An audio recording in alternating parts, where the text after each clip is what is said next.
What's up, everybody? It's Mr. Talkbox. Check it out. You need to like, subscribe, come on, and catch a motherfucker. DOA playlist. Let's keep it funky. YouTube family and YouTube world, what's up? I know I told y'all, I mean it from the bottom of my heart. I say it all the time. Hope everyone is well and blessed. Listen, y'all see this dude right here? Y'all see this brother right here? I know y'all see this iconic young genius that's hanging out with me today, man. When I tell you this is my brother, my little brother from another mother, y'all better believe that. This dude, we have so much history. So, it's so crazy because sometimes I'll see him somewhere or he'll see me and we just start laughing. We don't even say what's up. We just start laughing.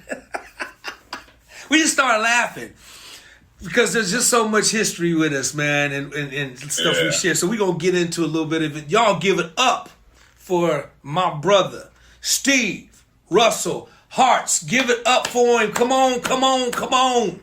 What's up, brother? What's up, bro? Man, thank you, man. Glad to be here, man. Man, thank you for hanging out with me. Such short notice, man, bro. I appreciate it, man. I'm gonna say this, dude. I love you. I love you to death. You know that, brother. Yeah, you know the same, man. You already know. Man, how you been, man? I've been good, D, man. I've just been taking it easy, staying healthy as possible, staying as enlightened as possible, and staying out of the way, and being as creative as possible, Right, man. I know you've been busy, man. I see you. You back on your thing, man. I know you're writing and producing like crazy, man. We're gonna get into all of that, man. But what I want to do, Steve, man, let's go back a little bit, man, and let's go back to where it started with you and I, man.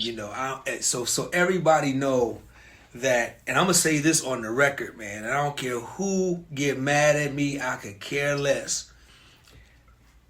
When I got the gig as a bass player, me and my brother Flip, we got the gig. He was playing drums, I was playing bass.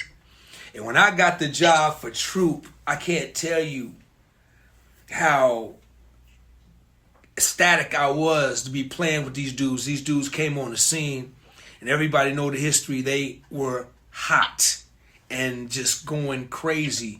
So when I got the opportunity and they accepted me as their bass player, brother, I was so happy, man. And I'm going to say this. I've done a lot of tours, man. I've toured for years and years, a lot of great tours. But I've never had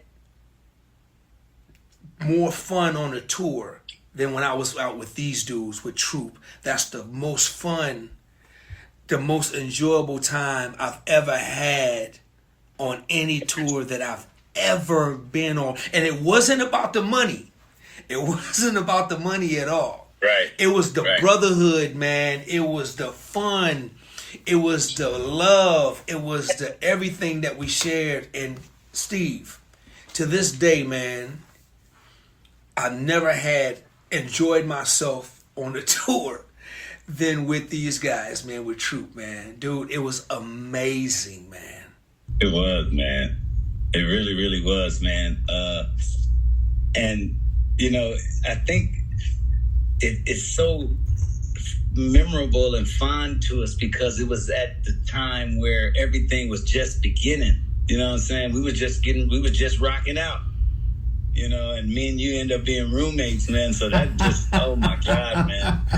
Man, the stories, bro. Oh my God, man. The stories. If people knew how crazy you were. No, man. Dude, me. You got a lot of nerve. Oh, man. We got some wonderful memories. And listen, I don't think there's a such thing as that much fun coming around to match that, because that was just a certain kind of a time. It was a moment. It was an era. And those you can't relive those kind of moments, man. You just can't. You just cannot. Man, we had a lot of fun. You guys were phenoms, man. You guys were rock stars. And I'm serious, man. You know, we stay everywhere we went, man. The hotels would be surrounded by nothing but groupies, man. I mean, they literally had to shut the hotels down to keep people from coming trying to get to these guys. Keep the girls. I mean, it was so crazy how they treated you guys. Man, you guys like the Beatles or some stuff, man. It was crazy. And I think, let me see, we opened up, was it the Keith Sweat tour?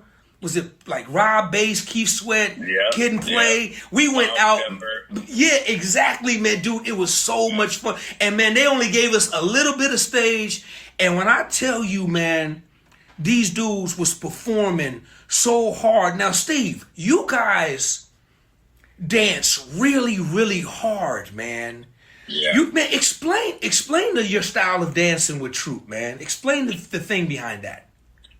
Well, initially, the style of dance was just based on me not wanting to copy New Edition. You know, I thought New Edition were amazing and the best at what they did, and I didn't want to try to compete with them at doing them. So I decided to force the rest of the guys into creating a lane for ourselves.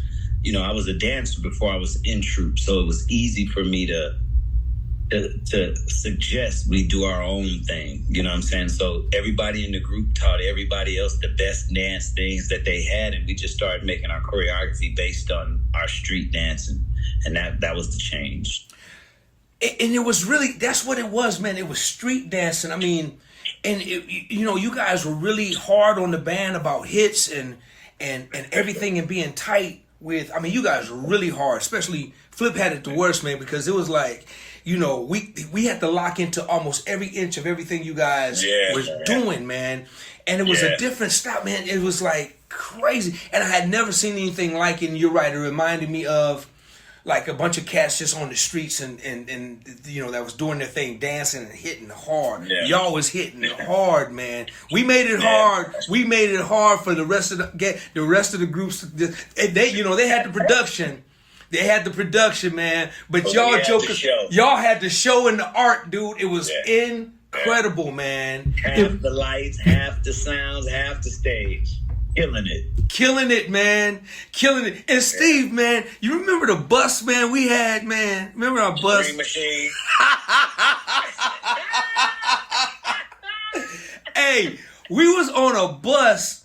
We had about 15, right? I don't know. The bus only a lot of us, man. The bus only slept 6, right? So the guys, Troop and them got all the beds. They got all the beds. And we was sleeping on the floor, man, sleeping on the couches, man.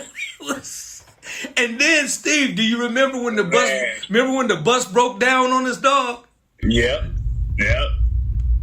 We trying to get deep, man. It was so crazy. The bus broke down on us. And I don't know, man. It seemed like we changed buses somewhere. I can't remember, man. Yeah, but another bus came, and we ended up staying on that bus. You know what I'm saying? The Green Machine finally broke down. Because remember, the Green Machine was kind of raggedy for us. You know? We was like, damn, we really roughing it like we back in the 60s, for real. This the 80s, bro. Oh, man. Hey, man, the Green Machine wasn't kind of raggedy. It was raggedy as hell. It was raggedy. But this is what I'm talking about, man.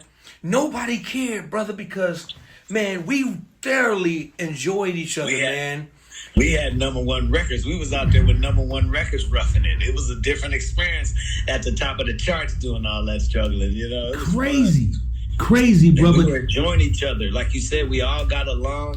It wasn't a bunch of bullshit. Can you cuss on there? Yes, absolutely, man. Absolutely. It wasn't a bunch of bullshit as far as personalities. You know, we just got along. If we got into it, we got into it. If we disagreed, we disagreed, and then it was over. It was over. You know what I'm saying? Nobody was tripping. That's why it was so much fun, bro. Man, brother, and you're so memorable, man. I remember it like it was just yesterday, man. I remember, you know, the truck stops, man. I remember, the Waffle Houses, man. That was our spot, man. We just looking for every time we saw one. That's before they was popular. That's right. You know what I'm saying? Man, dude. And you know what was crazy? Let's get into a little bit of the troop music, man. So Mamacita was going through the roof, man, right? So yeah, I was familiar with Mamacita coming in, and then when I got to rehearsal, start playing the rest of the album, and man, the album was so crazy. And then it got to this one song called My Heart. Oh man. And I was like, who's playing bass on that? Come on, man. Come on, man.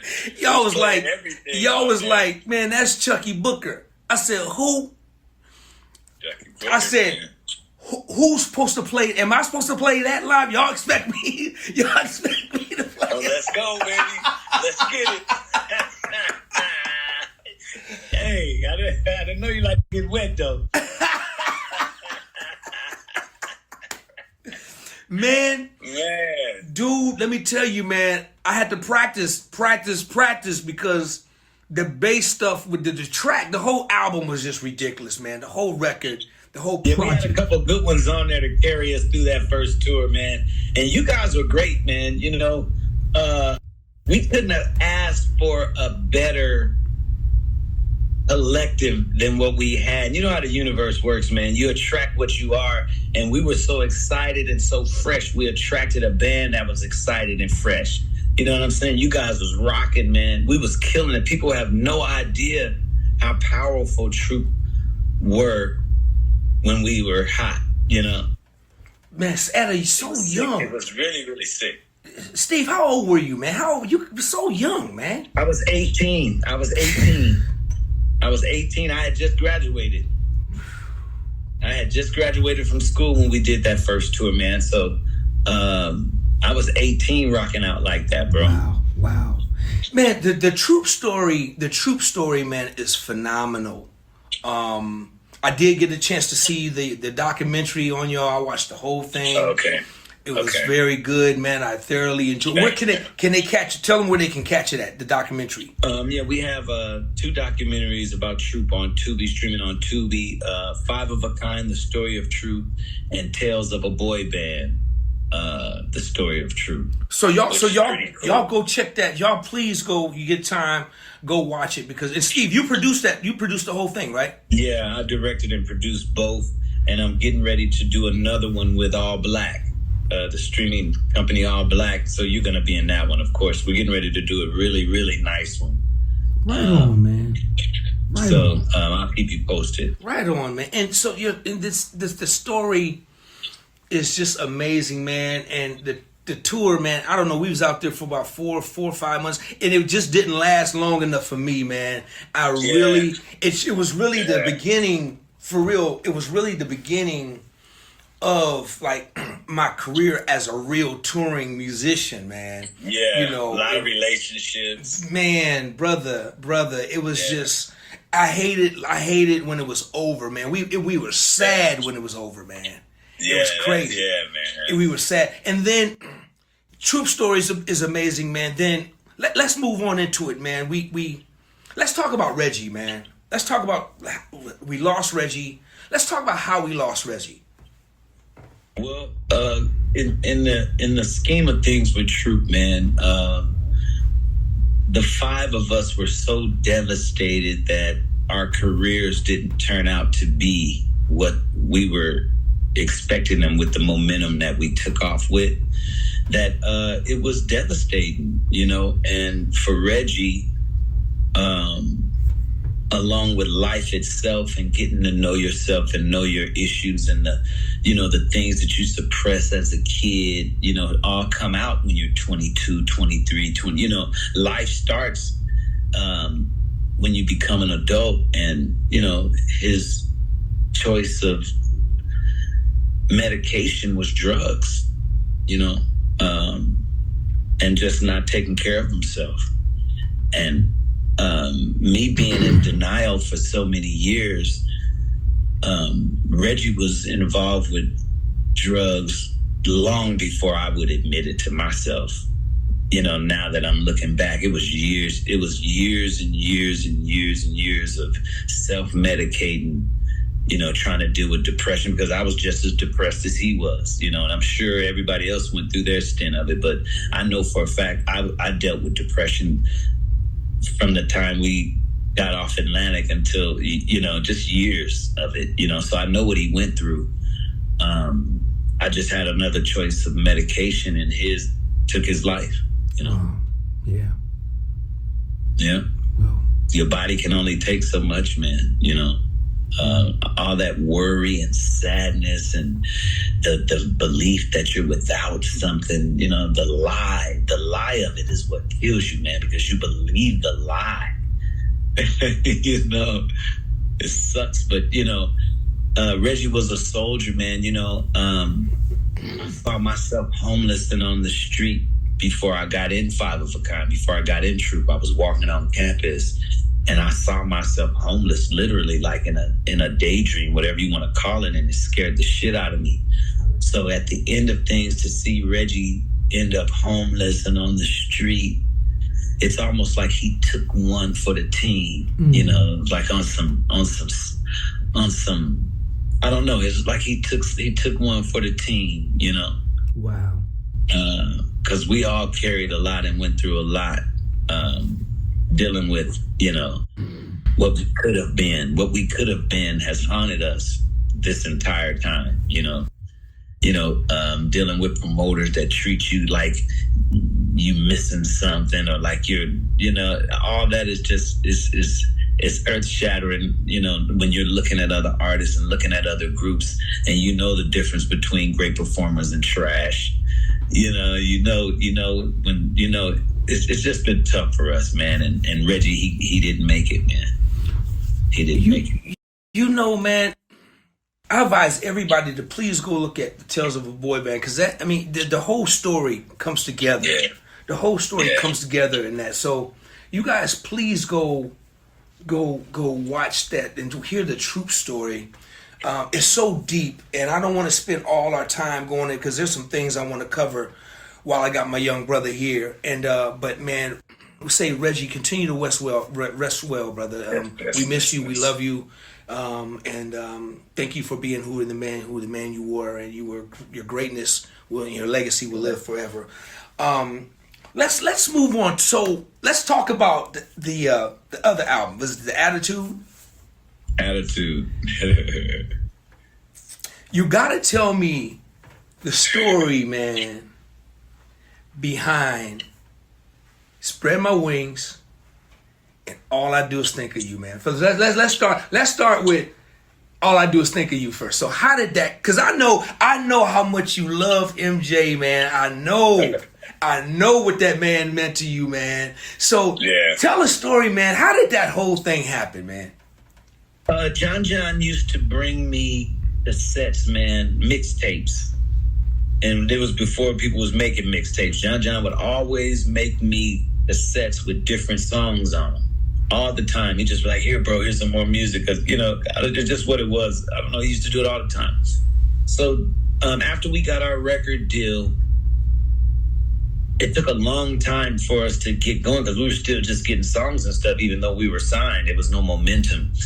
So John gave me a tape one time, and it had All I Do Is Think of You on it, and it sounded like the Stylistics.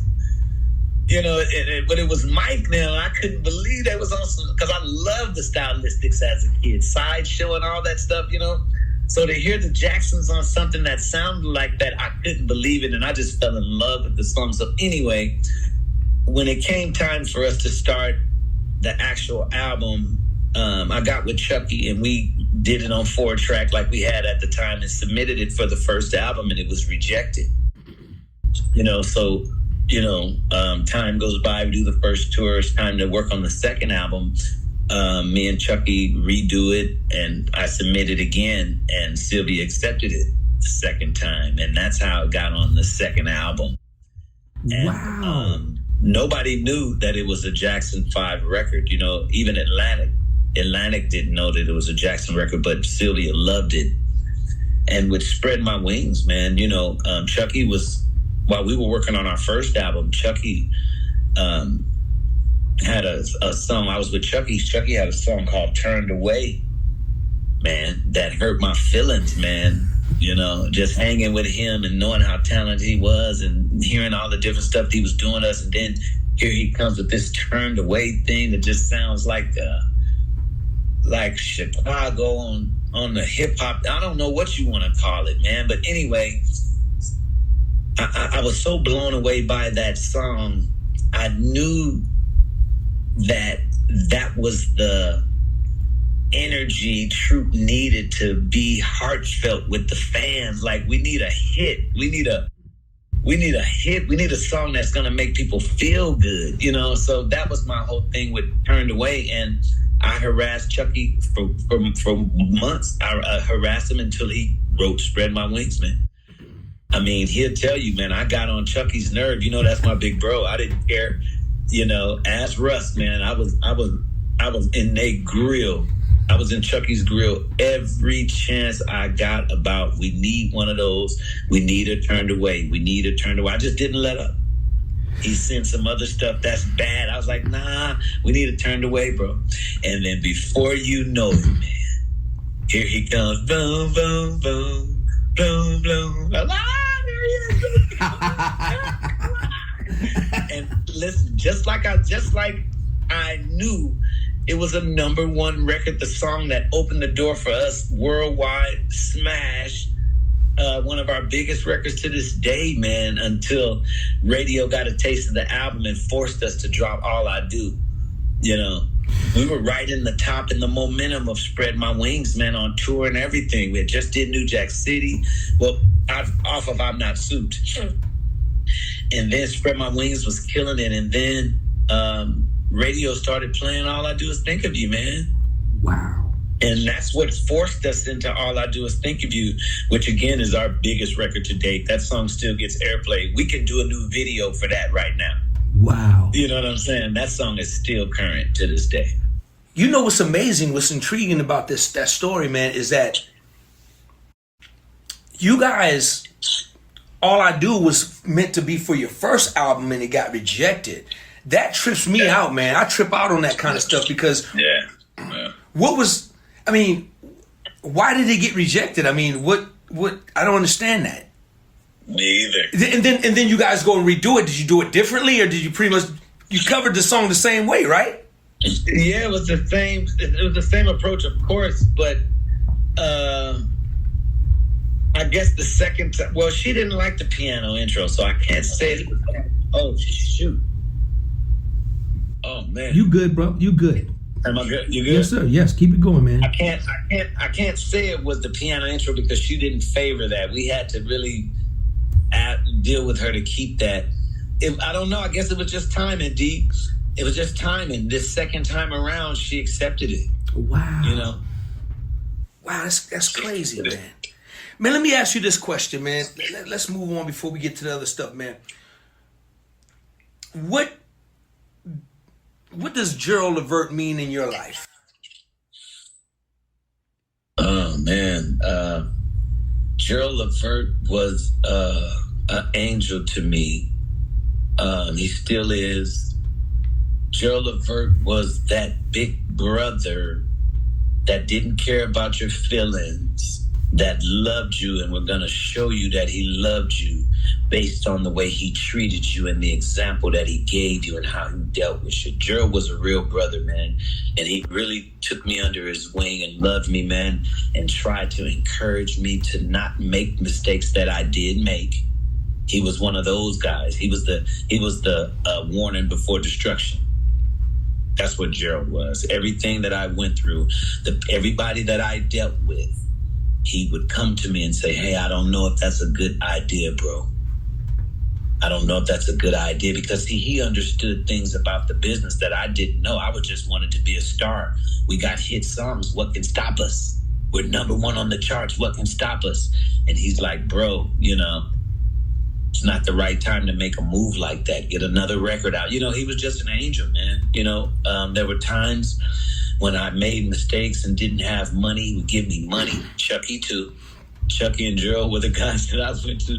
You know, Gerald gave me money. You know, he'd be upset, you know, and not at giving me money. He didn't care about the money. He would be upset that I allowed myself, with my abilities and my talent, to be foolish.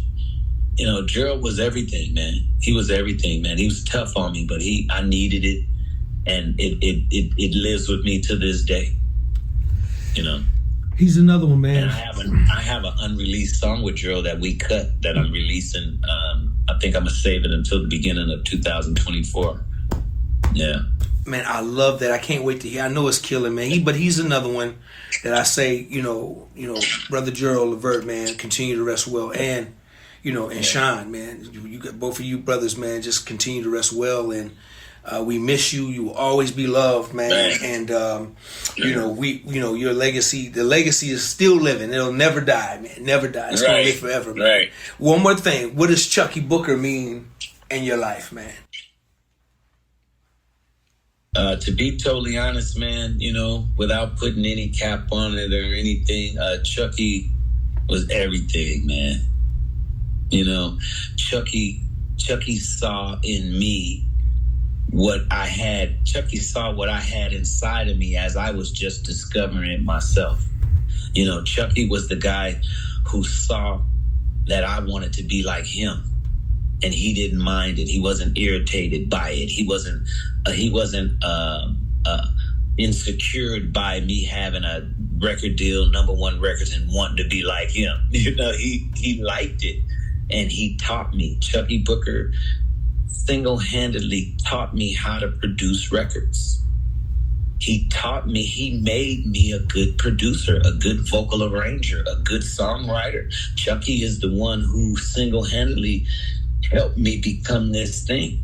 When I asked him questions while I was with Chucky when he was working on other stuff. I would be in the studio with Chucky while he's producing other people. I'm right there, asking them questions. Why are you doing that? Why are you doing it? He never turned on me. He never got irritated.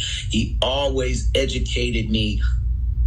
I mean, and I can't credit him enough for how good I am and how much of him is a part of that, because Chucky actually really is the one that made me a good guy when it came to arranging vocals, especially.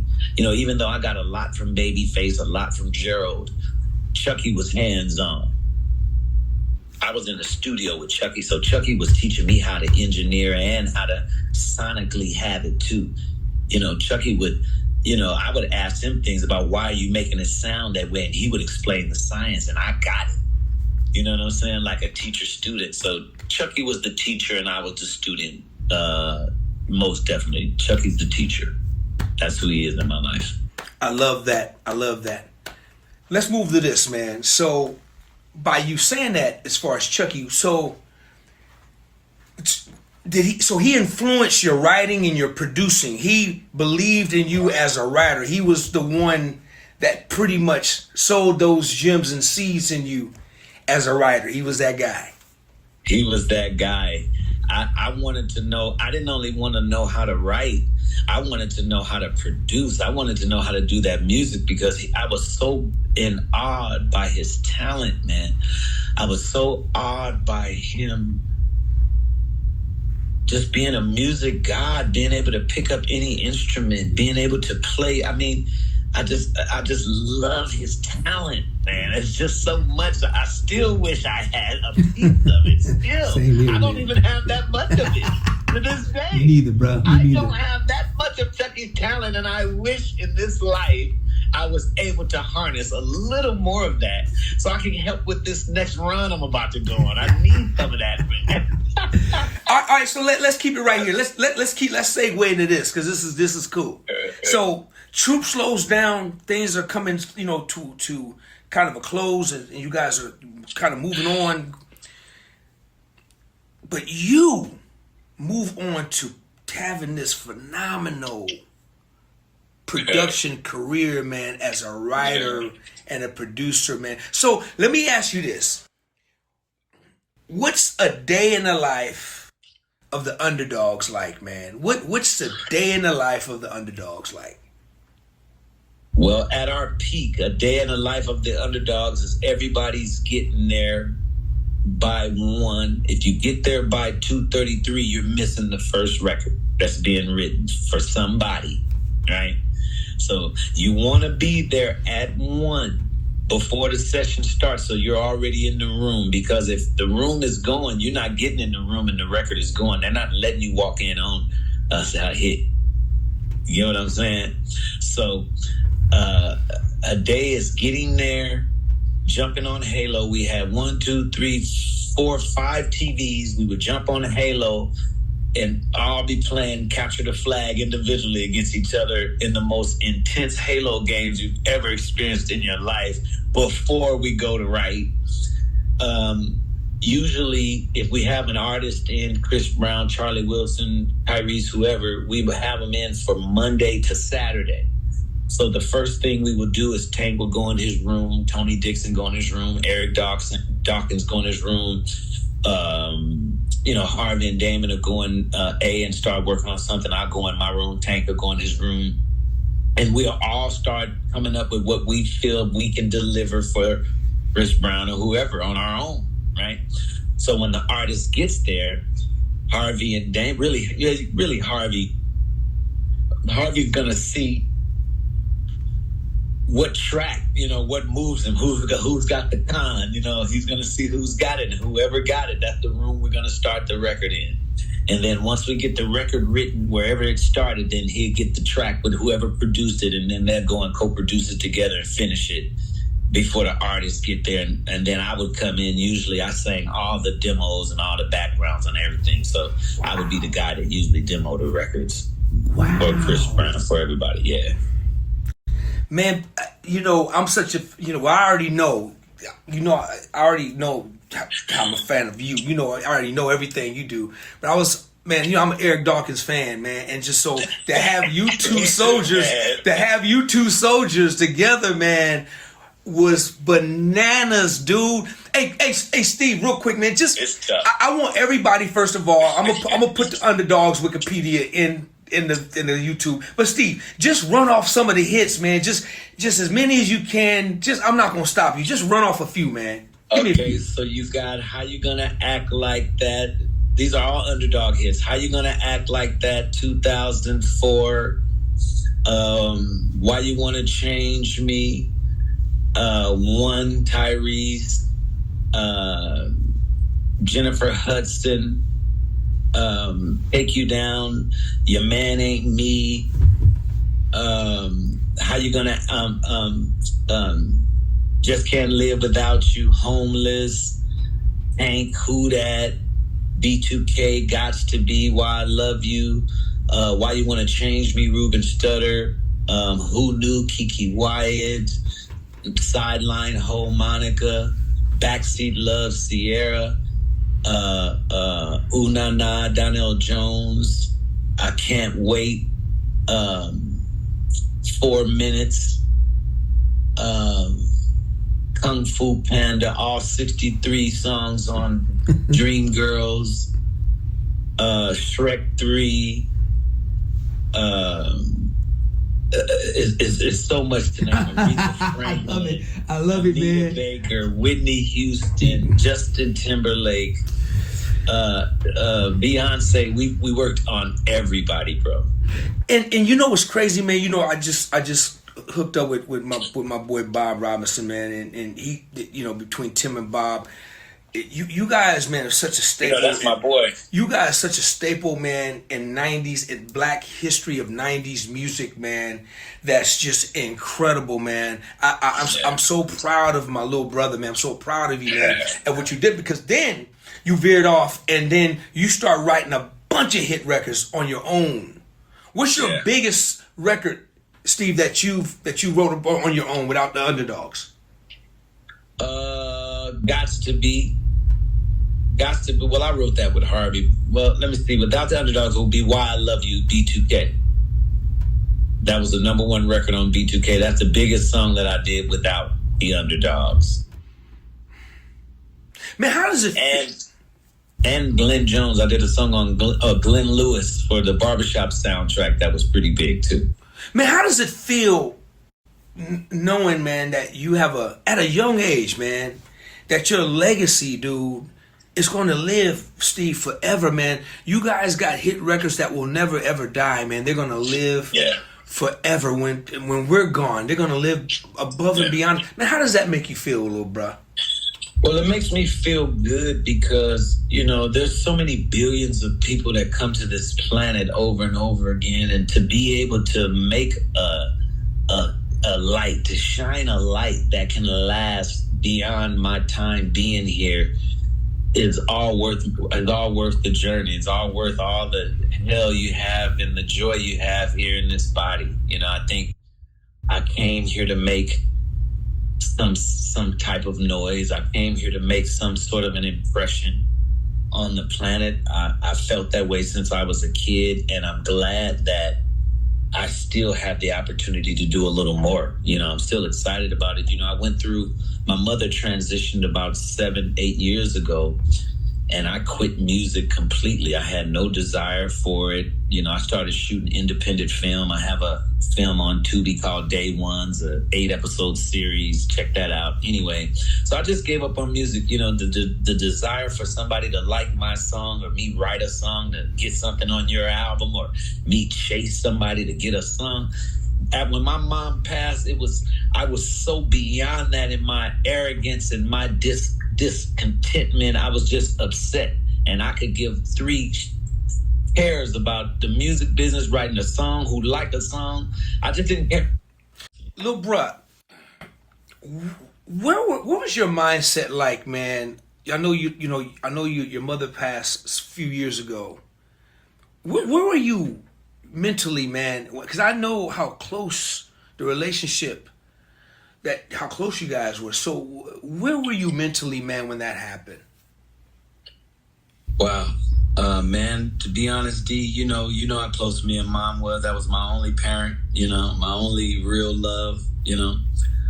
When she took her last breath in this body, the first thing I did was flash back on all the hundreds of hours that I spent in the studio trying to become Michael Jackson or Babyface.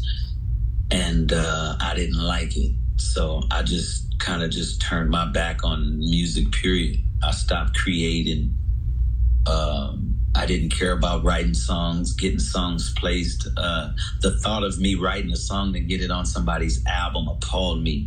The thought of me writing a song just for somebody to say they liked it or not appalled me. You know, giving somebody the right to like my music or not, the whole thought process that I had before and chasing it, I was totally opposite when my mom passed. I wish I would write a song and care if you like it or not. You know, that's just how my attitude changed. And I didn't care about writing songs, and I didn't. But, things happen for a reason, because as soon as I took music down off of that pedestal that it was on, I was able to move away from California, buy a nice big home, and live the way I've always wanted to live, a way that I couldn't live while I was chasing, if it makes sense. If it makes sense, man, as long as I was chasing, trying to be Babyface, I could never wear that size shoe, you know? But as soon as I said, F all of that, my shoes seemed to fit okay, you know? So it turned out okay. And now, 7 years later, I'm no longer depressed about it. I've come to terms with the depression that came with truth not being what I wanted it to be. I've came to grips with my journey being what it is and the decisions that I made to create it. So I'm no longer blaming myself for past things. I'm no longer looking at the past as my highlight, and I'm able to create again freely without judgment, knowing that I have the same opportunity to create as I did before. Like I'm not in the self-lie that, I usually call it the ego, but I'm gonna call it the left brain. I don't want to give people the opinion that it's some negative part of yourself, because it's not. It's just recognizing that there's a part of yourself we'll call the left brain that is always against you and opposite of what is true for you. And once I got a relationship with that part of myself, I've been able to decipher the voice of instruction over the voice of convincing. You know what I mean? You know, the higher self, the self that borrowed the body doesn't have to convince you of anything, because it can get another body and continue until you learn that relationship, you know. The left brain, the ego convinces you, oh man, you might need to sign that, man. Ain't nobody else gonna come through and give you no deal, man. You need to get that money. See, that's all ego. So, you know, the higher self is gonna say, well, no, I don't like the percentage.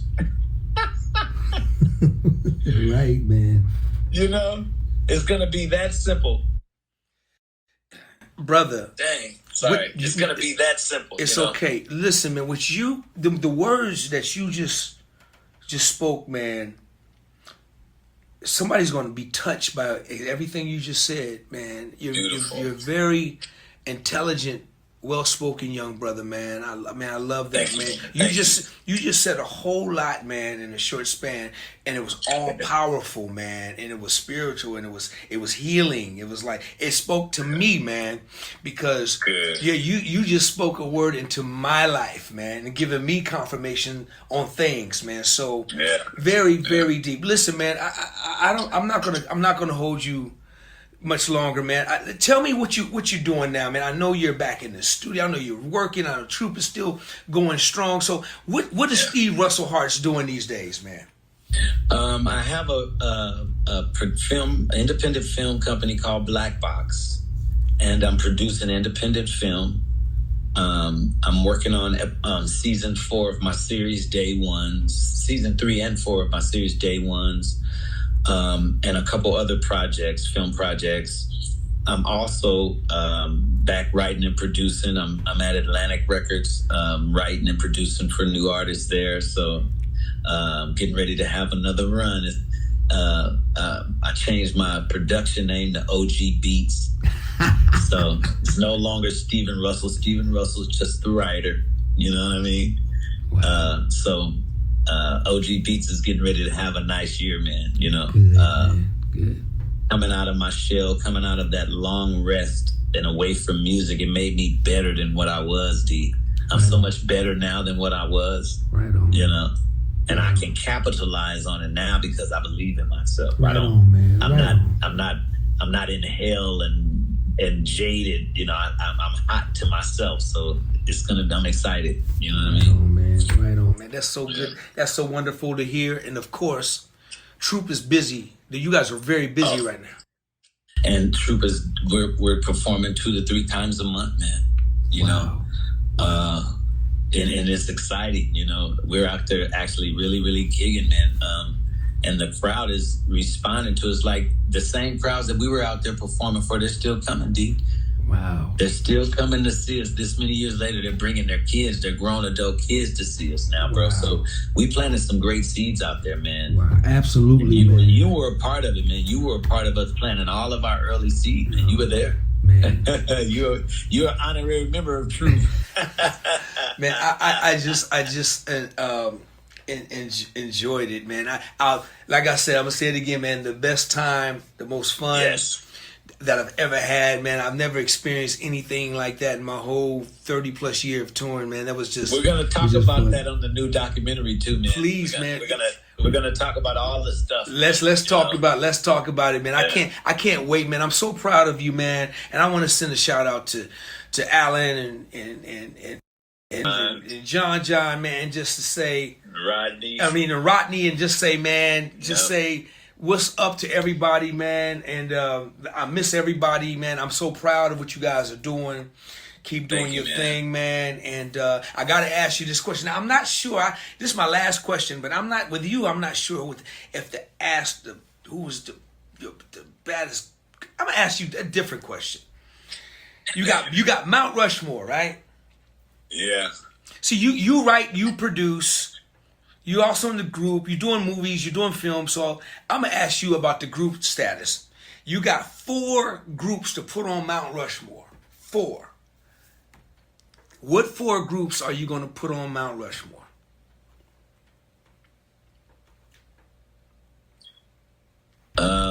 The Jacksons, New Edition, Troop, Jodeci and Boyz II Men. We're gonna add a face.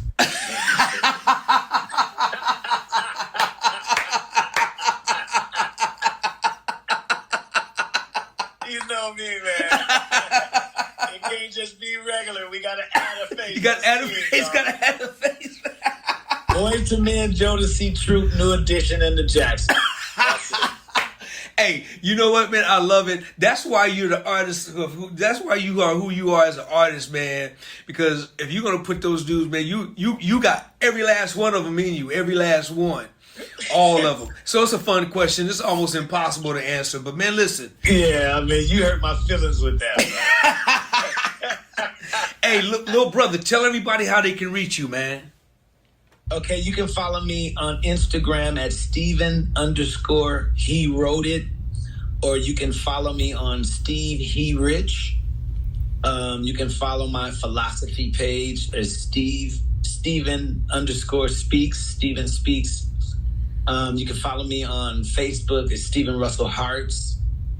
And that's pretty much it. You can subscribe to me on YouTube, subscribe to Black Box. BLAQBOX.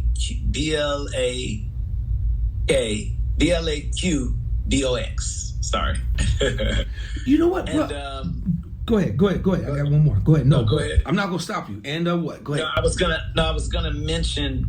There was something that I forgot to mention, but go ahead. I might think of it while you're saying what you. Man, this is a very serious question. I gotta ask you about this, brother. Mm-hmm. When we met, you were Steve Russell.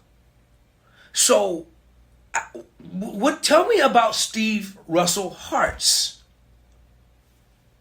Gladly. Please do. After being a bastard son, never seeing his father's picture, never knowing who his father was his entire life, in 2011, my wife and I found my father's family based on the information I had from my mom. We finally narrowed down to the right person, and I found my father's family, all my uncles, my aunts. I inherited 2 sisters. I found my grandfather, who was in his 90s, and I got 2 years to be with my granddad.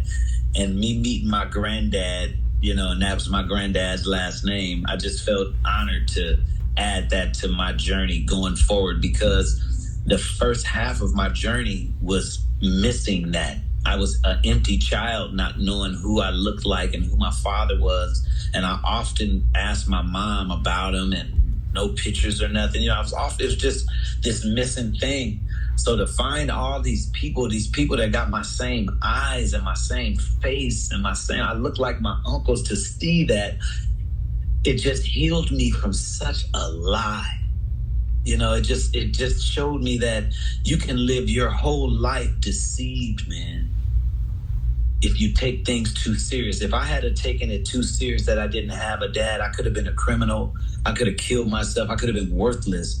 But the fact that I didn't take it serious, and I took the fact that I had a loving mother very serious, it helped me survive until I got a chance to meet all of my family, bro. And I am a Harts, I am a Harts. I met my grandfather, bro, my dad's dad. You feel me? And all my uncles. And I look like their little brother. I don't look like a nephew. I look like them. Man, hey brother, you gotta forgive me, world, forgive me for making this question come so late, because this was definitely something that was supposed to be way earlier. But sorry. Man, dude, I love it, man. Congratulations, man. That is just awesome and amazing, awesome. Man. And hey, man, I'm happy for your happiness, man. I'm happy for your health and your wealth, man. And you're looking great, brother. Keep doing your thing, man.